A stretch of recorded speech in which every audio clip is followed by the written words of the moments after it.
احمد مسعود رهبر جبهه مقاومت ملی افغانستان یک ائتلاف عمده ضد رژیم نو طالبان به ایران سفر کرده و در شهر مشهد با رهبر روحانی ایران آیت الله علی خامنه‌ای و دیگر مقامات رسمی جمهوری اسلامی و همچنین والی سابق ایران اسماعیل خان که بعد تصرف ایران از سوی طالبان به ایران پناه آورده است ملاقات داشته است. یک منبع خبرگزاری روسی سپوتنیک تاجیکستان در ایران پیرامون موضوعهای مطرح شده در ملاقات احمد مسعود با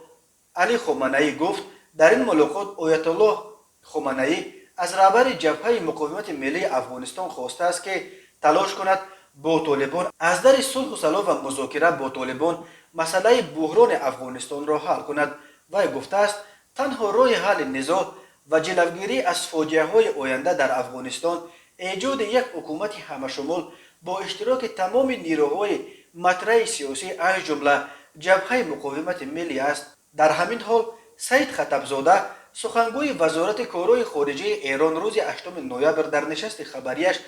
در رابطه با سفر مسعود خوردی به مشهد اظهارات نورافشانی کرد. او بدون تصدیق یا رد کردن خبر سفر رهبر جبهه مقاومت ملی افغانستان به ایران گفت سفرها به ایران با آگاهی کابل و دوستان در پهلوهای مختلف جامعه و گروه‌های مدنی افغانستان صورت گرفتند.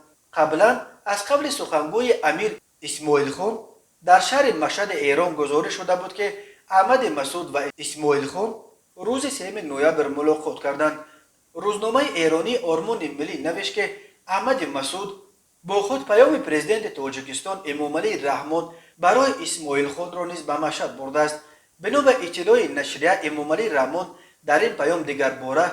به ضرورت تشکیل یک حکومت همشمول در افغانستان تاکید کرده است. ایران در برابر روسیه و هند در نیمه دوم سالهای 90 و اول سالهای 2000 از پشتیبانی‌های اساسی ائتلاف شمال بودند که تحت فرمان احمدشاه مسعود پدر احمد مسعود به ضد رژیم قبلی طالبان می جنگیدند. کمک‌های حامیان ائتلاف شمال از جمله یاری‌های ایران آن زمان اساساً از طریق تاجیکستان رسانیده می‌شدند. اما به فرق از تاجیکستان که این باره هم موقع آشکارای مخالف رژیم نو طالبان را انتخاب کرده است، ایران این نوبت مثل روسیه موقع نیترالی را انتخاب کرده است و در حالی که به ضرورت تشکیل یک حکومت فراگیر در کابل تاکید می‌کند، همزمان با حکومت طالبان نیز راه‌های تماس می‌جوید.